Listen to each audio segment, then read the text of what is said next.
नमस्कार, मैं हूं केशव पंडित। आप देख रहे हैं देश का तेजी से बढ़ता है टीवी न्यूज चैनल। इस वक्त का आप खास प्रोग्राम हमारा देख रहे हैं, चुनाव और सरकार। बहुत जरूरी है क्योंकि 5 साल के बाद में ही आता है। नहीं, गलत सोच रहे हैं आप। साल भर चुनाव चलते हैं, इसीलिए तो वन नेशन वन इलेक्शन की भी मांग हो रही है। उम्मीद ये भी की जा रही है कि नरेंद्र मोदी जी ही इसे पूरा कर रहे हैं। हमारे साथ आज खास मेहमान हैं ऋषि ठाकुर जी, जो वरिष्ठ पत्रकार हैं और चेयरमैन हैं सृष्टि केयर के। बहुत बहुत स्वागत है सर आपका। धन्यवाद केशव जी। वर्तमान समय में जिस तरह से चुनाव और सरकार में युवा भी दिलचस्पी लेने लगा है, उसको लेकर के कैसे देखते हैं? और दूसरा सवाल मेरा साथ ही है कि जो मोदी की लोकप्रियता है, उसमें कमी आखिर क्यों नहीं ला पा रहा है विपक्ष? इतनी मेहनत करने के बावजूद, जिन लोगों के साथ कभी गठबंधन सोचा नहीं था, उन लोगों के साथ भी करना पड़ रहा है, वह लोग भी आ रहे हैं। इसके बावजूद ये लोग खुद को भी नहीं बचा पा रहे हैं, उनको उनकी लोकप्रियता में सेंध भी नहीं लगा पा रहे हैं। जी देखिए, आजकल राजनीति में बहुत सारे हमारे युवा है वो पीछे हट रहे थे। पहले जो ये 2014 से पहले जो माहौल था, लेकिन धीरे धीरे युवा जुड़ रहा है इसमें। और युवा जुड़ने से ये और अभी राजनीति में एक उछाल आया है और बड़े स्तर पे मोदी जी ने युवा को जोड़ा है, क्योंकि उनका हमेशा बीच में रहता है कि सिस्टम की हम युवाओं से ही कुछ आगे बढ़ पाएंगे। और बहुत सारे ना युवाओं के लिए कार्यक्रम है, जैसे स्टार्टअप है या दूसरे है, उससे बहुत सारे युवा बीजेपी और भारतीय जनता पार्टी से जुड़े हैं। लेकिन इसी में दूसरी कड़ी में जोड़ूंगा कि जैसे कांग्रेस पार्टी से युवा होने के नाते भी अभी हमारे राहुल जी 52 साल के युवा है, वो 52 साल के युवा जो है हमारे इसके साथ जो 52 साल के हैं वो युवाओं को साथ में नहीं जोड़ पाए। ये एक बहुत बड़ा नेगेटिव पॉइंट रहा है। लेकिन मुझे लगता है कि आने वाले समय में चुनाव जैसे हम लग रहे हैं, हर वन नेशन वन चुनाव होना चाहिए, लेकिन इसके ऊपर काम शायद किया जाएगा। और हो सकता है कि मोदी इसके ऊपर या भारतीय जनता पार्टी या सरकार इसके ऊपर फैसला ले सके। लेकिन ये चीजें तो हर साल जो है एक चुनाव चला रहता है। और मुझे लगता है कि जो हमारे मंत्री संत्री जो भी है वो सारे चुनावों में ही व्यस्त रहते हैं। थोड़ा सा विकास की तरफ ध्यान देने की जरूरत होती है। उसी टाइम कोई किसी न किसी राज्य के चुनाव आ जाते हैं, कभी 5 राज्य, 3 राज्य के। ये एक हमारे लोकतंत्र का एक बहुत बड़ा दुर्भाग्य है। हम इसमें जो हमारे मेन सिग्नेचर जिनको कि हम एक राजा के रूप में वहां बिठाते हैं कुर्सी के ऊपर, वो अपने चुनावों में ही लगे रहते हैं। तो ये आपका सवाल बहुत सही था कि चुनाव ये जो राजनीति है इसमें वन नेशन वन चुनाव ये चीज होनी चाहिए। एक बार ही 5 साल में एक बार ही चुनाव होना चाहिए। जी 70 सालों तक जो दुनिया ने राजनीति देखी है, उसमें ऐसा होता था कि जो भी सुपर पावर के लोग हैं या फिर जो सुपर पावर चलाने वाले हैं, जो खुद स्वयं सुपर पावर हैं, उन लोगों को बुलाया जाता था चुनाव जीतने के लिए। जो वर्तमान प्रधानमंत्री होता था, वह जब अगली बार इलेक्शन लड़ता था तो ये अक्सर यह देखा जाता था कि अमेरिका के लोग या फिर रूस के लोग या फिर हम देखें ब्रिटेन के लोगों को बुलाया जाता था और चुनाव में उनको अपनी रैलियों में शामिल किया जाता था। उनकी बड़ी आवभगत भी की जाती थी। मोदी के आने के बाद मोदी को ही उन लोगों ने बुलाना शुरू कर दिया। अब खुद चुनाव जीतने के लिए पहली बार ट्रंप ने भी बुलाया, उसके बाद चाहे हम रूस देखें या ब्रिटेन देखें। आज इंटरनेशनल लेवल पर, जहां अंतरराष्ट्रीय स्तर पर 100 साल 150 साल तक जो लोग एक चेहरा नहीं तोड़ पाए, आज लीडरशिप खत्म कर दी है। केवल मोदी विपक्ष के लिए यहां खतरा है या नहीं है, वो तो एक अलग बहुत छोटा सा प्रश्न बन जाता है जब अंतरराष्ट्रीय स्तर पर राजनीति की बात आती है और ये कहा जाता है कि कोई लीडरशिप है ही नहीं, बची ही नहीं है इन सुपर पावरों के पास। सुपर पावर्स खुद कर्जे पर चल रही है। 34 ट्रिलियन का कर्जा है अमेरिका के ऊपर, अब 22 ट्रिलियन का कर्जा है फ्रांस के ऊपर। उसके बाद अगर हम देखें 10 ट्रिलियन से ऊपर का कर्जा ब्रिटेन के ऊपर है, 2.5 ट्रिलियन से ऊपर का कर्जा चाइना के ऊपर है। तो जितने भी ये लोग हैं, इनके ऊपर तो इतना कर्जा है कि इनकी जीडीपी से 374-75 गुना कर्जा लेकर के लोग सरकारें चला रहे हैं। हम तो जीडीपी के बराबर ही नहीं पहुंचे हैं। तो कैसे आप देखते हैं कि अंतरराष्ट्रीय स्तर पर जिस तरह से लीडरशिप बिल्कुल खत्म करके रख दी है, तो मोदी को क्या फिर अंतरराष्ट्रीय स्तर पर भी दुश्मन माना जा रहा है? और जिस तरह से राजीव गांधी या पिछले हमारे प्रधानमंत्री हुए हैं, उन लोगों के साथ जिस तरह का अमेरिका ने भेदभाव या फिर रवैया अपनाया है, जैसे बढ़ती हुई इंदिरा गांधी को खत्म करने का प्रयास हम सब जानते हैं, लेकिन वो जांच बड़े स्तर तक पहुंची नहीं और खत्म कर दिया गया। लेकिन जब भी कोई भारत का बड़ा नेता बड़ा बना है इंटरनेशनल लेवल पर, तो उसको खत्म करने के लिए अमेरिका या फिर हम अगर माने तो जितने भी पश्चिमी देश हैं उन्होंने पूरा प्रयास किया और पूरी कोशिश की, कई बार सफल भी हुए, कई बार असफल हुए। तो क्या इस बार ऐसा हो सकता है कि नरेंद्र मोदी जी को भी अपना वो दुश्मन धीरे धीरे पश्चिमी देश मानने लगे, इसलिए बहुत सारे आंदोलनों में पैसा दे रहे हैं? जी देखिए, अंतर्राष्ट्रीय स्तर पर हमारी राजनीति बहुत आगे जा चुकी है और मोदी ने ये हमेशा क्लियर कर दिया कि अंतर्राष्ट्रीय स्तर पर भी हम राजनीति कर सकते हैं। आपने जिक्र किया अमेरिका, रूस या बाकी देशों का। अमेरिका के लिए एक क्योंकि हमारे बहुत सारे एनआरआई भाई बहन जो है वो बाहर रहते हैं और उनका राजनीति में बहुत बड़ा रोल होता है। तो छोटे छोटे देश हैं ये, और उसमें भारत में बहुत सारे एनआरआई हमारे जो है नॉन रेजिडेंट इंडियन जो हमारे को बाहर सेटल है लोग, उनको वोट डालने का अधिकार भी है। तो इसलिए ये एक अंतर्राष्ट्रीय स्तर पर भी हम प्रभावी और हमारे प्रधानमंत्री जी प्रभावी हो रहे हैं और वो हर देश चाहता है कि मोदी के कहने पे ये हमें वोट मिलेगा और इसमें कोई शक नहीं है। जैसे ट्रंप जैसे एक शक्तिशाली देश होने के पर भी मोदी जी का सहारा लिया था और उनको जीत भी मिली थी। ये तो उनका सेनेटर जो अपने थे वो साथ छोड़ गए, अदरवाइज वो हो सकता कि इस बार भी राष्ट्रपति होते। तो इस तरह से बहुत सारे देशों में तो हम लोग काफी फैले हुए हैं, हमारे भारतीय लोग हैं, तो उसका ये जो सारा सिस्टम बना हुआ है।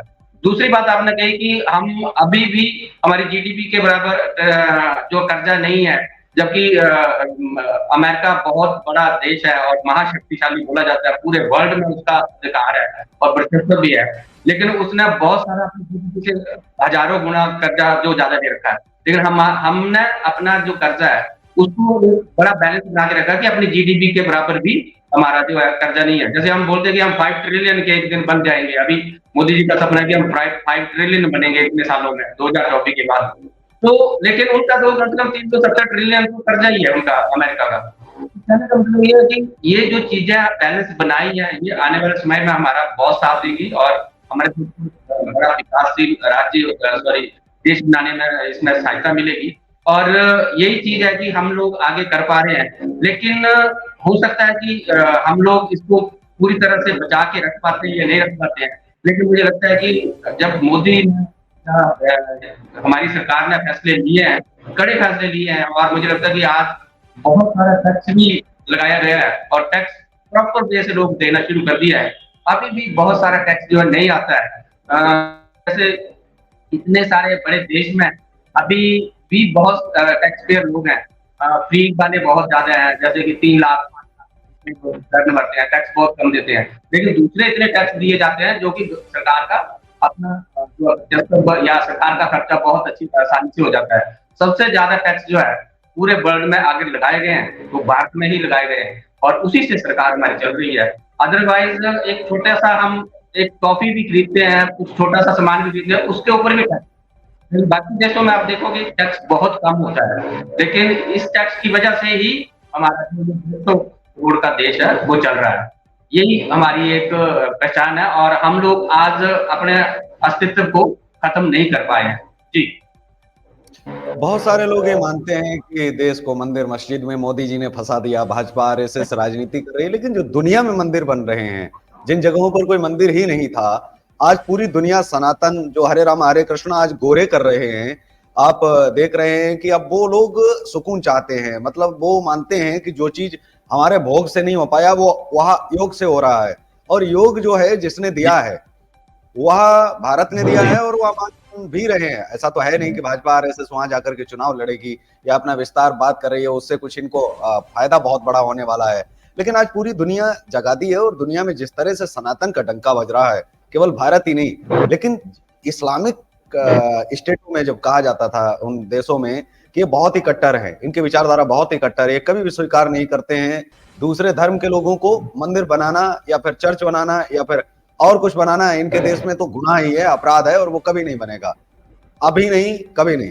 तो ये जो एक अवधारणा इस्लामिक स्टेटों में टूटी है मोदी जी के आने के बाद में, और वो खास करके कि इतने बड़े बड़े, जब हम कहें कि अमेरिका ने इतने वर्ष राज किया दुनिया पर और आज भी कर रहे हैं, तो उन लोगों ने कभी चर्च नहीं अपने देश में बनवाया, मतलब इस्लामिक स्टेट उससे प्रभावित नहीं हुए, उन्होंने कभी भी चर्च नहीं बनवाया। आज हम सुपर पावर नहीं है और कुछ भी नहीं होने के बावजूद भी आज वही इस्लामिक देश जो कट्टर माने जाते थे, वो लोग मंदिर जो है बनवा रहे हैं, कैसे देखते हैं आप दोनों चीजों को कि जिन्हें सुपर पावर नहीं झुका पाई और वह उनको कभी खुश करने के लिए उन्होंने चर्च नहीं बनाया, उनके लोगों को कभी कोई खास सहूलियत नहीं दी या फिर उस धर्म को कभी कोई उतना ज्यादा वो बढ़ावा नहीं दिया, लेकिन आज उन्हीं इस्लामिक देशों में जो लोकप्रियता है वह सनातन की बढ़ रही है और ये देश की लोकप्रियता भारत की भी बहुत ज्यादा बढ़ रही है। इसको लेकर के कैसे आप देखते हैं कि जो 70 वर्षों में संभव नहीं हो सका वो आज कैसे? जी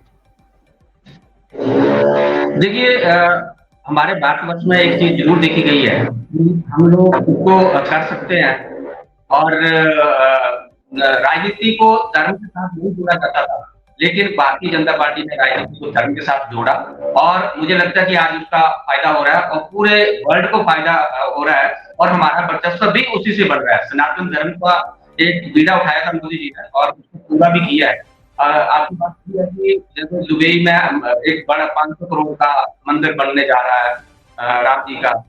ये सारी चीजें जो बाहर भी जाके मंदिर बन रहे हैं, ये एक अलग चीज है, लेकिन हमारे इसमें जो भारतवर्ष में धार्मिक को अगर राजनीति के साथ जोड़ा जाए तो उसमें बोलते हैं कि बहुत बड़ी प्रॉब्लम आ सकती है।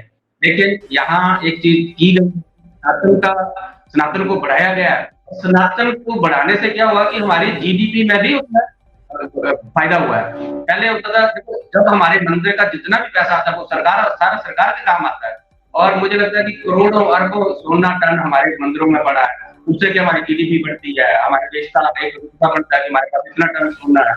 और यही चीज आती है, जैसे पैसा जब भी कभी जरूरत पड़ती है तो मंदिरों से करोड़ों रुपए का पैसा आता है, चंदा आता है, वो कौन देता है? हम छोटे छोटे लोग जो 10, 20, 50, 100 रुपए इकट्ठा करते वो करोड़ों अरबों में हो जाता है।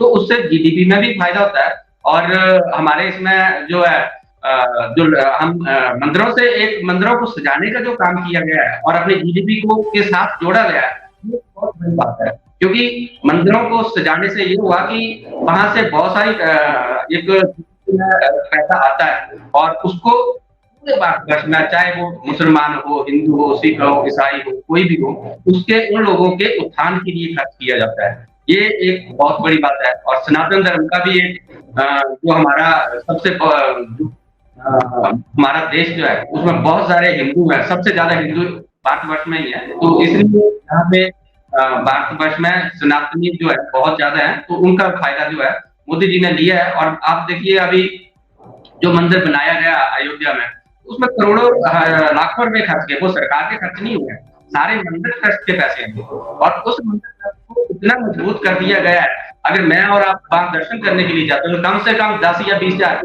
वहां लोकल में, तो लोकल का जो खर्चा है वो मंदिर के ऊपर है, आसपास के लोग रहते हैं जो बिजनेस कर रहे हैं, कोई खाने को दे रहा है, कोई रहने को दे रहा है, कैसे कर रहा है, तो उससे क्या हुआ, वो सारी जीडीपी का ग्रोथ जो बढ़ती है और उससे एक वहीं से सारा खर्चा निकल जाता है। अगर हम चाहेंगे तो कम से कम 10, 20, 50 रुपए श्रद्धा से चढ़ाएंगे भी, तो इससे क्या होता है वो एक साथ में जोड़ा गया है और जीडीपी में इसमें बहुत अच्छा रोल मिल रहा है, ये आप जानते हैं। जी ओके, धन्यवाद सर, आप जुड़े और आपने जो है चुनाव और सरकार हमारे खास कार्यक्रम में आपने जुड़ करके बात भी रखी और सवालों के जवाब भी जो है आपने दिए, तो बहुत बहुत धन्यवाद आपका। तो इस कार्यक्रम में बस इतना ही, हमें दीजिए इजाजत, नमस्कार और आप देखते रहिए देश का तेजी से बढ़ता एटीवी न्यूज चैनल। जय हिंद, वंदे मातरम।